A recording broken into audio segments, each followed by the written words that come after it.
사랑하고 축복합니다. 오늘은 이방인의 오순절이라는 제목으로 함께 말씀을 나누겠습니다. 왜 오순절인가? 우리가 오순절 하면 대표적으로 떠올리는 사건이 어떤 사건입니까? 오순절 날 일어난 일 하면 예루살렘에서 예수님의 제자들이 모여서 기도할 때 일어난 사건이죠. 그날이 무슨 날이었습니까? 오순절. 그래서 오순절 날 일어난 사건의 대표적인 일이 성령 강림이라는 그 사건이기 때문에 오순절 하면 우리는 성령 사건을 기억을 합니다. 근데 왜 오늘 제목은 이방인의 오순절이냐? 그렇죠? 오순절이라는 말을 그렇게 성령 강림을 대표하는 말로 그냥 사용을 하는 겁니다. 그래서 오늘은 이방인에게 성령이 임한 사건, 아주 중요한 사건이고 우리 기독교 신앙에선 특별히 구약에서 신약으로 넘어오고 이제 예수 그리스도의 부활 승천 이후에, 그러니까 신약의 교회가 세워진 이후에 아주 역사적인 사건이 바로 이 사도행전 10장의 내용입니다. 오늘 전체를 볼 건데요.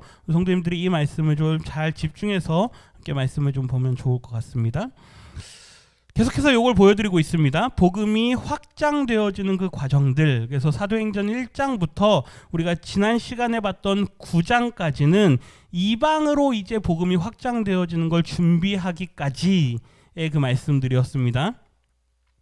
이제 오늘 우리가 보는 10장은 이제 본격적으로 복음이 이방으로 전파된다. 그리고 이제 다음 11장에서는 이제 예루살렘에 있는 유대인의 기독교인들이 이거를 우리가 받아들여야 된다라고 하는 아주 중요한 결정을 내리는 그러한 장면들이 담겨 있습니다. 오늘은 이방으로 복음이 확장되어지는 본격적인 사건인 이 이방인의 오순절의 말씀을 한번 보도록 합니다. 오늘 본문 말씀 1절 말씀 다시 보면 가이사랴라고 하는 지명이 나옵니다. 이 가이사랴에 코넬리우스라고 하는 장군입니다. 이 장군이 한 사람이 있는데 이 사람은 어떤 사람이냐? 이달리아 부대. 왠지 단어가 어느 나라 이름 같습니까? 이달리아, 그러니까 지금의 이탈리아, 그렇죠? 이탈리아는 로마 이렇게 이어지겠죠. 그러니까 그 당시 로마의 부대에 이 부대 이름이 이달리아라는 부대인 겁니다. 옛날에 여기 빼뻘에 있던 동네 부대 이름이 뭔지 아십니까? 우리 서정숙 권사님이 제일 잘 아실 것 같아요. 캠프 스탠리, 그렇죠? 여기는 스탠리 장군의 이름을 딴 캠프입니다.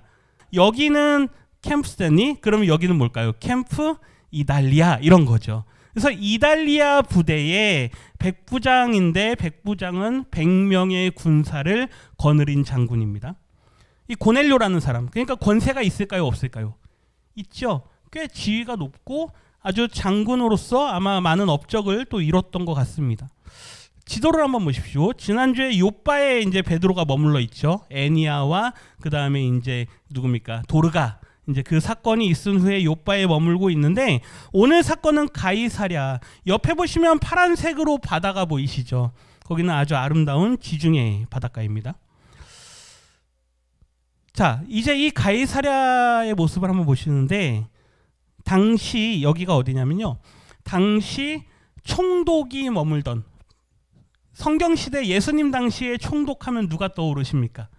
우리가 사도신경 할 때 매일마다 고백하는 이름이 하나 나옵니다. 본디오 빌라도. 본디오 빌라도가 예루살렘에 머물고 있지 않았습니다. 어디에 있었냐면 이 가이사랴에, 여기 보십시오. 얼마나 아름답겠습니까? 여기에 지금 보시면 보시기에 좌측 저쪽이 그 총독 관저가 있던 터입니다. 제가 지난주에 잠깐 말씀드렸는데요. 해안가에다가 총독 관저를 지어놓고 거기에서 아주 여유롭게 생활했었습니다. 그러다가 예루살렘에 이제 열심당원들이 소요를 일으키면 한 번씩 군사들을 이끌고 가서 정리하고 그리고 다시 평소에는 자기 관저에 와서 살았습니다. 오른쪽에 보시면 저쪽이 넓은 공터가 보이는데 거긴 뭐냐면요. 전차 경기하는 곳입니다. 전차 경주하는 곳. 그러니까 어떻습니까? 사람들이 와서 경주도 보고 그리고 때로는 거기에서 뭐 여러 이벤트도 하고 그러면서 아주 여유롭고 평온한 곳이 이 가이사랴입니다. 그러니까 이 백부장 고넬료도 이 지역에 머물고 있었던 거죠. 지금 요 그림이 어디냐면 해안가에 있는 궁정터, 그러니까 총독 관저터, 거기에 가면 본디오 빌라도라고 하는 이름이 새겨져 있는 비문이 발견이 되었습니다. 그래서 여기에서 총독들이 머물고 있었구나, 이제 이렇게 역사가들이 아는 거죠. 여기에 머물고 있던 이 고넬료가 어떤 사람이었냐, 우리 2절 말씀 다시 보면 아주 경건한 사람이다. 근데 보십시오, 고넬료의 이름은 이방인의 이름입니다.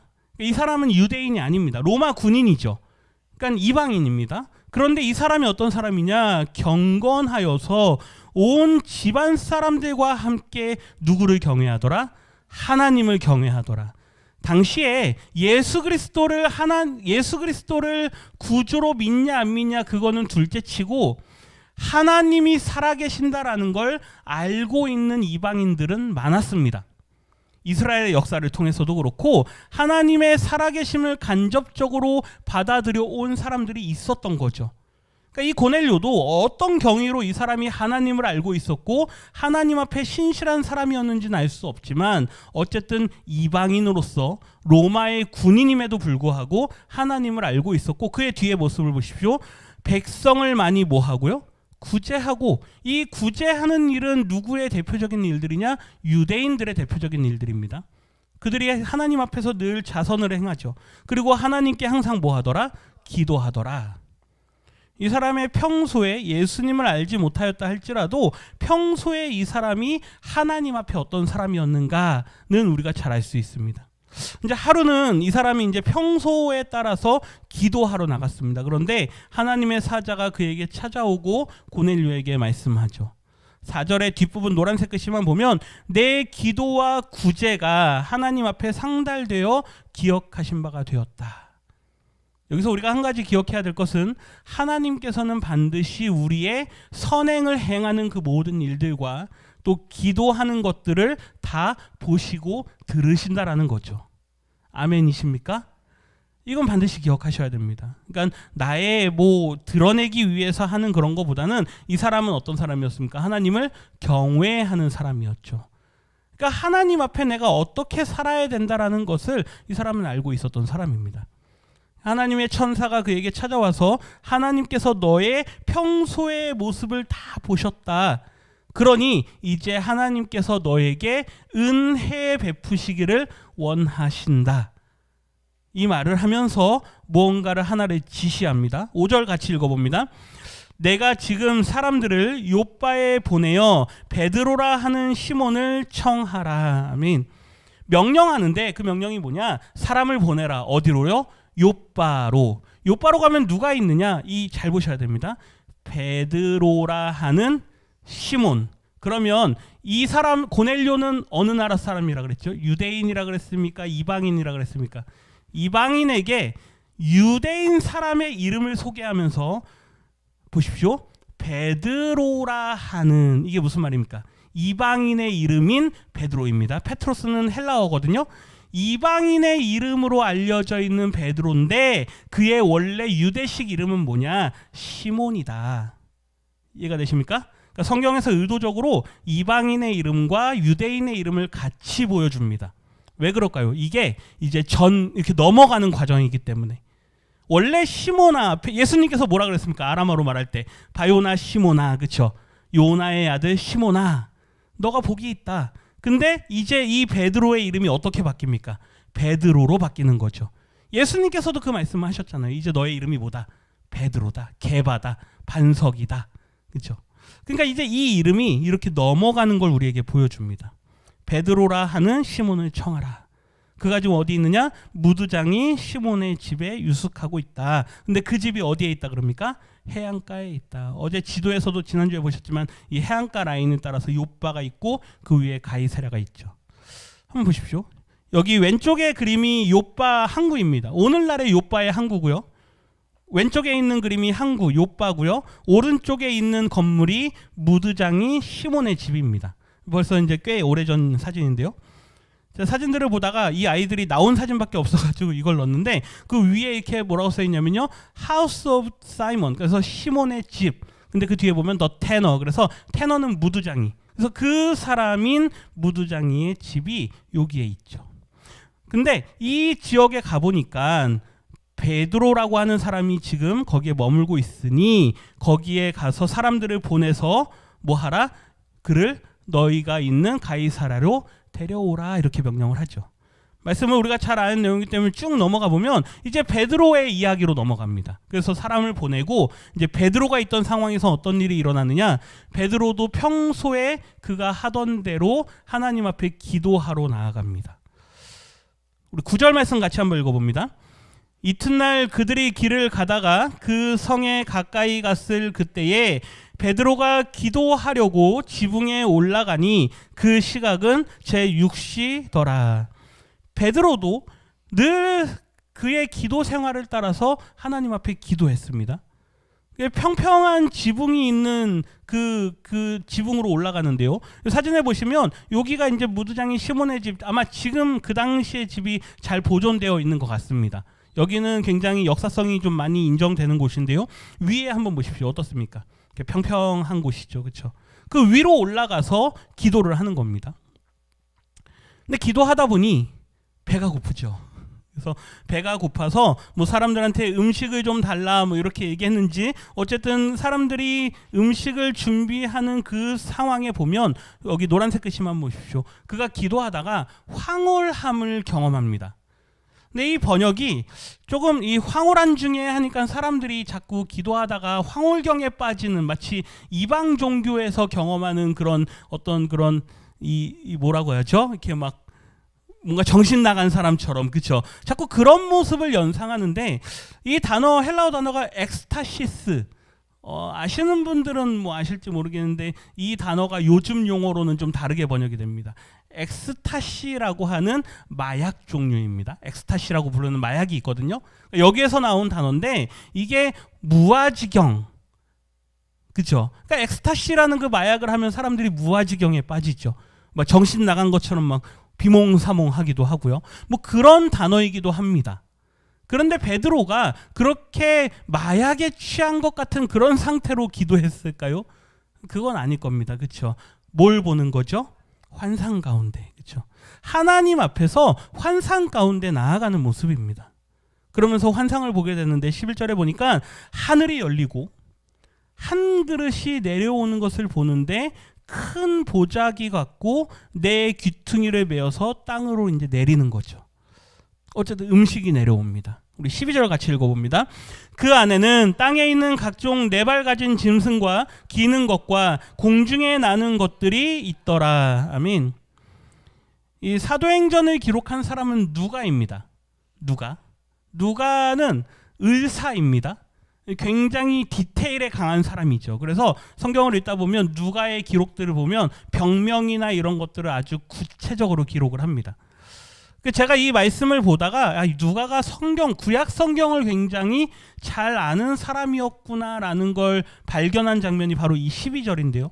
땅에 각종 네 발 가진 짐승, 그 다음에 기는 것, 그 다음에 공중에 나는 것, 그러니까 보자기에 뭐 얼마나 큰 보자기고 접시인지는 모르겠는데 거기에 그득그득 들어있는 것들이 뭐냐?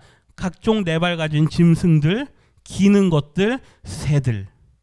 근데 이 새 종류는요, 창세기에서 말하는 이 땅에 만들어진 피조 동물들을 대표하는 그룹입니다. 우리 창세기 6장 한 군데 같이 읽어봅니다.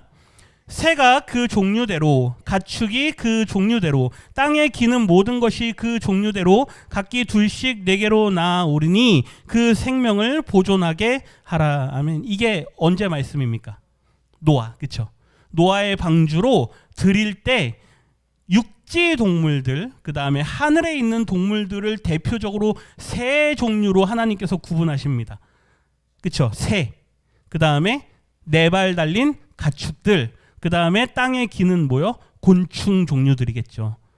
근데 이 종류를 누가가 그대로 사용합니다.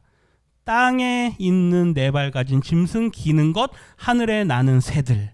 그렇죠? 그러니까 구약 성경을 굉장히 잘 알고 있었던 거죠. 하나님께서 동식물을 어떻게 분류하시는가. 그런데 베드로에게 하는 말씀이 뭐냐? 중요한 건 이거죠. 뭐 하라? 일어나서 먹으라. 너 배고프다 하지 않았느냐? 그러니까 하나님께서 뭘 주십니까? 음식을 주십니다. 잡아서 먹으라니 드시겠습니까? 막 곤충들 막 기어다니고 있고요. 그렇죠? 하늘에 새들이 막 있고요. 네 발 달린 막 가축들이 있고요. 하나님께서 뭐라 그러십니까? 일어나서 잡아 먹으라. 나에게 그런 명령이 내려올 때 베드로는 우리와 아마 비슷한 반응이었을 겁니다. 이것들은 속된 것들입니다. 물론 율법에 따라서입니다. 베드로는 유대인이었기 때문에 속되고 깨끗하지 않은 것을 내가 결코 먹지 아니하였나이다. 무슨 말입니까? 하나님, 저는 평소에 율법을 잘 지키면서 살았습니다. 근데 한번 생각해 보십시오. 이 거짓말일까요? 아닐까요? 거짓말일까요? 아닐까요? 율법을 잘 지키면서 살았을까요? 아니었을까요? 잘 모르시겠죠. 예수님과 베드로가 함께 할 때 제자들이 율법을 어깁니까? 안 어깁니까? 어기죠. 그렇죠? 율법 어기는 일이 있습니다. 그러니까 예수님에게 막 얘기하잖아요. 왜 당신의 제자들은 저렇게 안식일에도 저렇게 막 음식을 먹고 막 이렇게 율법을 어깁니까? 막 그러지 않습니까? 그런데 하나님 앞에 저는 절대로 평소에 저는 율법을 어긴 적이 없습니다. 이렇게 나오는 거죠. 그러니까 하나님께서 다시 말씀하십니다. 이 대화의 패턴이 마치 무엇과 비슷한지 이따 뒤에 한번 생각해 보십시오. 다시 하나님께서 말씀하십니다. 하나님께서 깨끗하게 하신 것을 내가 속되다 하지 마라. 먹으란 얘기입니까? 아니란 얘기입니까? 먹으라 이거죠. 저는 못 먹겠습니다. 그러니까 하나님께서 다시 말씀합니다. 먹어라. 왜요? 내가 깨끗하게 하지 않았느냐. 뭐 천사의 음성이지만 그런 일이 몇 번 있습니까? 3번. 우리가 베드로 하면 항상 숫자 3을 생각하셔야 됩니다. 너가 새벽 닭이 울기 전 몇 번? 3번 나를 부인하리라. 부활하신 예수님께서 베드로에게 찾아오셔서 몇 번이요? 3번. 뭐 내가 나를 사랑하느냐?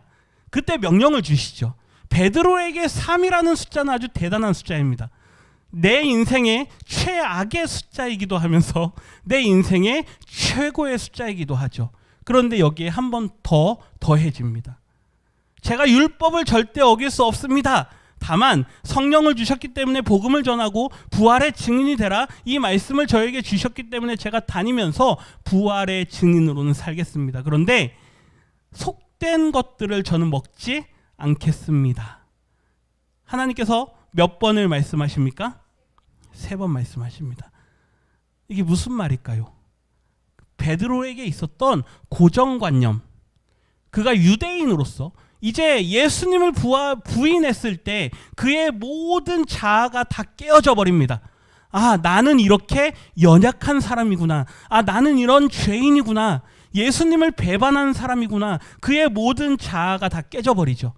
그런데 부활하신 주님이 찾아옵니다. 그를 다시 일으켜 세워주십니다. 뭐라고요? 내 양을 먹이라.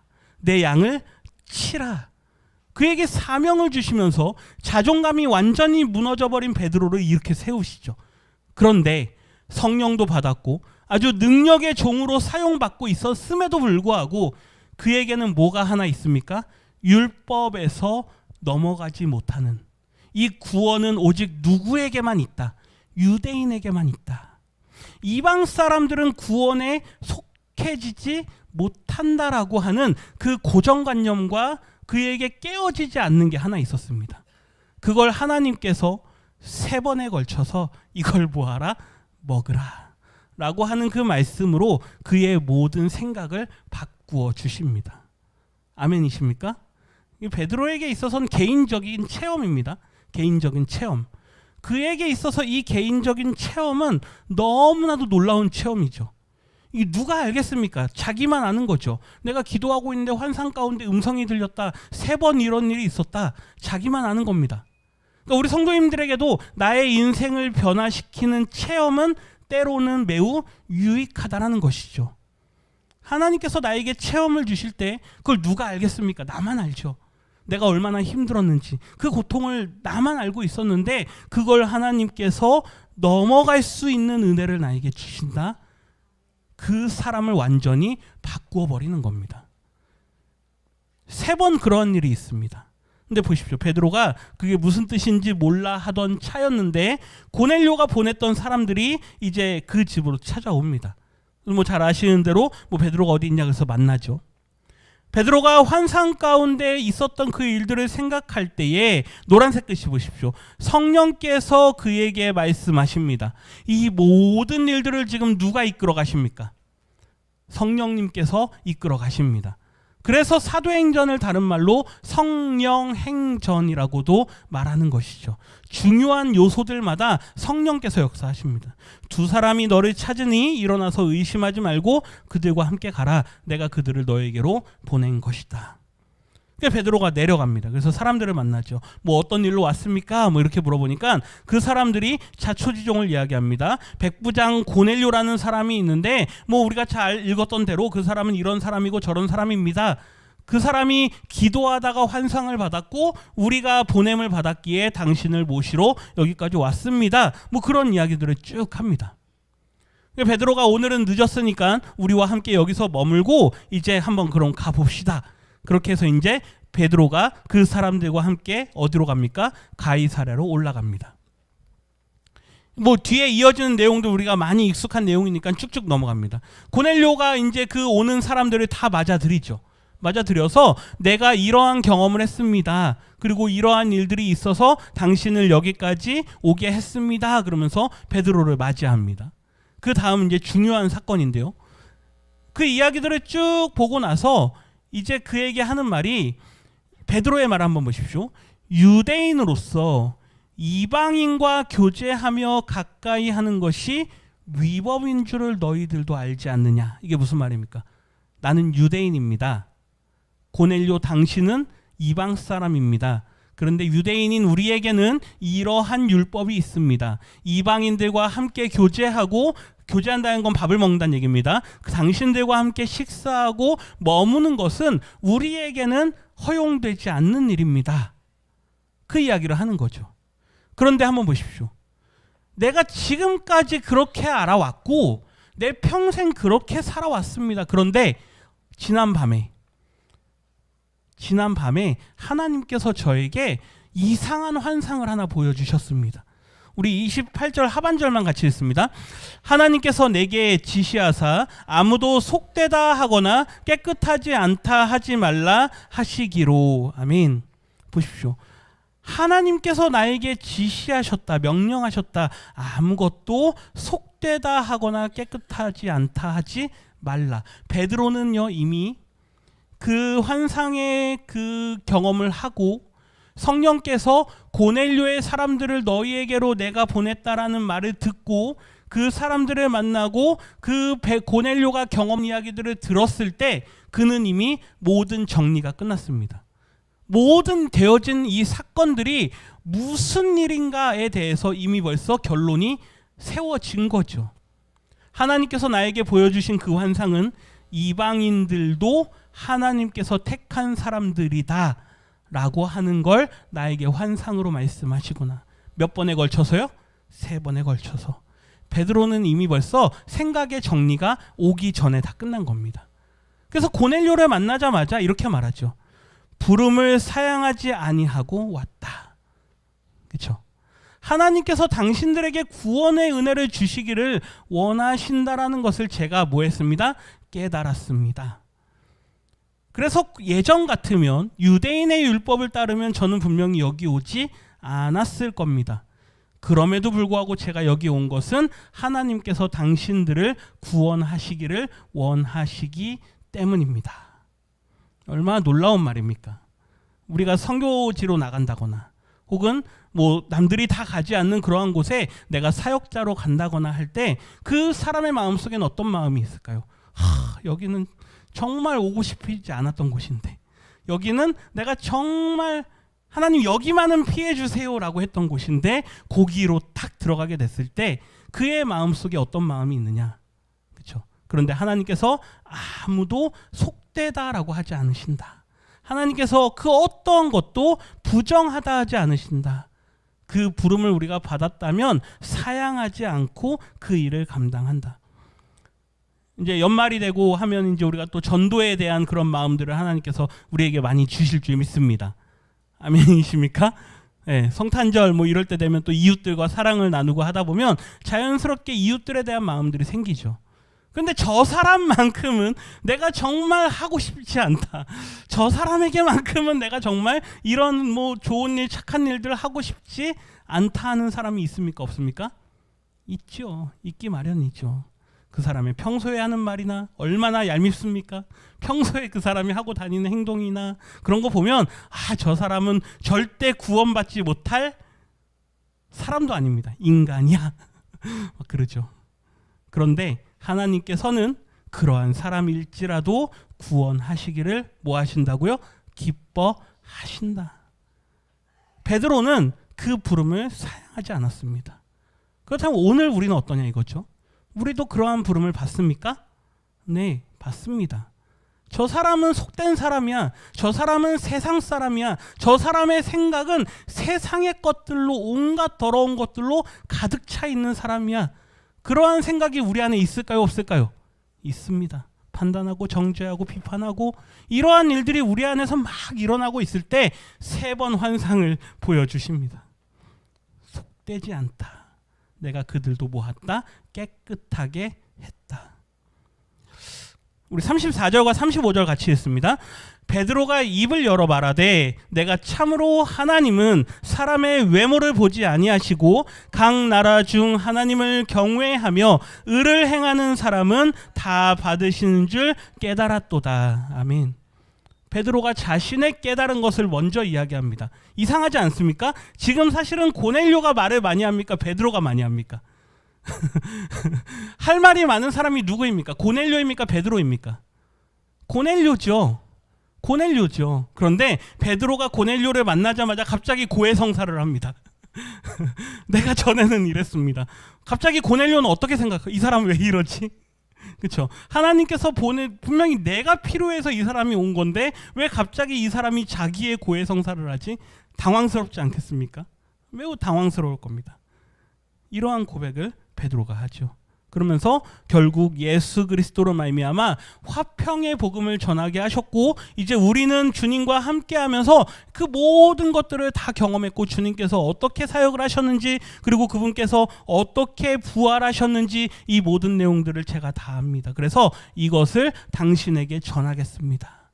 그 이야기를 전합니다. 우리 42절 말씀 한번 같이 읽습니다.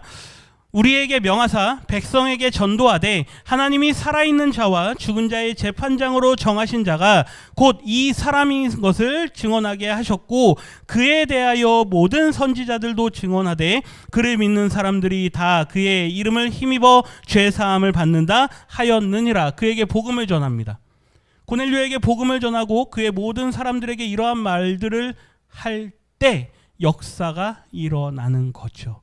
44절에 보니까 성령이 말씀을 듣는 모든 사람들에게 임합니다. 얼마나 놀라운 사건입니까? 베드로가 자신의 죄를 먼저 고백합니다.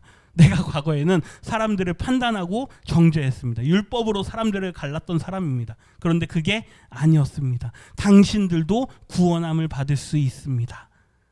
그리고 복음을 이야기를 하고 나니까 이 많은 사람들이 그 말을 들을 때 성령이 임합니다.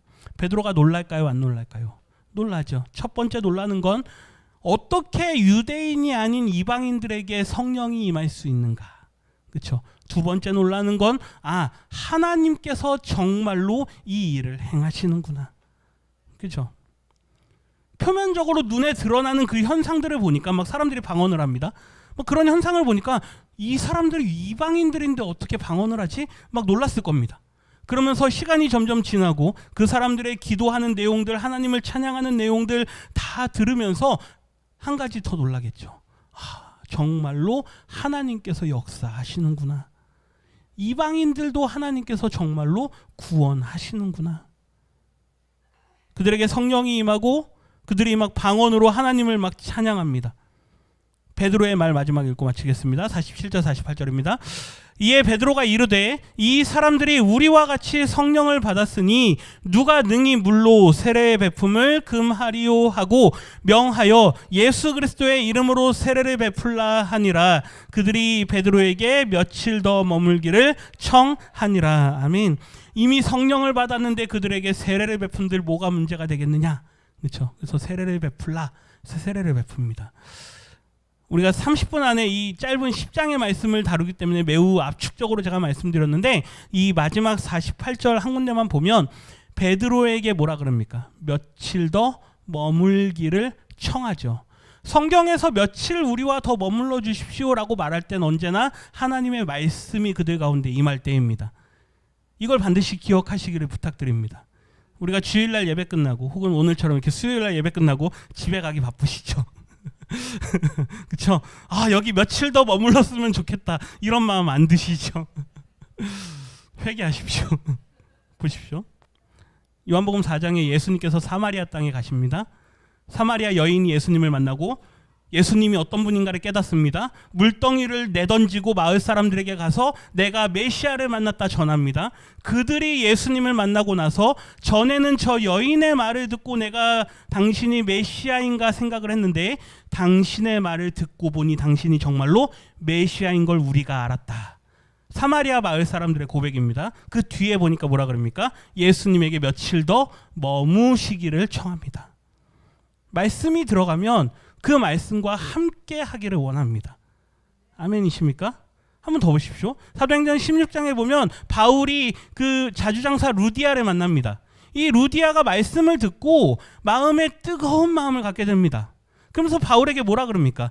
바울의 말을 따르면서 그에게 하는 말이 그와 그 집이 다 세례를 받고 우리에게 청하여 이르되 만일 나를 주 믿는 자로 알거든 노란색 글씨 같이 있습니다. 내 집에 들어와 유하라 하고 강권하여 머물게 하니라.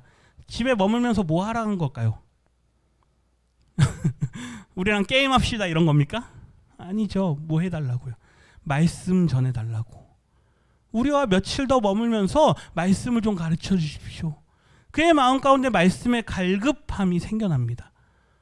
오늘 우리에게 하나님께서 말씀하실 때 이제 그 모든 구원의 은혜, 감격, 성령의 충만함 역사 이러한 것들이 우리에게 넘친다면 이제 그 말씀을 더욱 사모하고 갈급해야 하는 마음을 주실 줄 믿습니다. 그 마음이 우리 안에 작아져 있다면 다시 회복할 수 있도록 기도하십시오. 그러나 오늘 말씀은 어쨌든 이방인들에게 복음이 전파되었고 이제 이방 땅으로 복음이 나아간다. 그 시작점을 우리가 함께 보았습니다. 이 한 주간도 말씀을 더욱더 사모하시기를 부탁드립니다. 매일매일 말씀 속에 거하시기를 부탁드립니다. 그 은혜가 우리 모든 성도님들 가운데 날마다 충만하시기를 주님의 이름으로 축복합니다.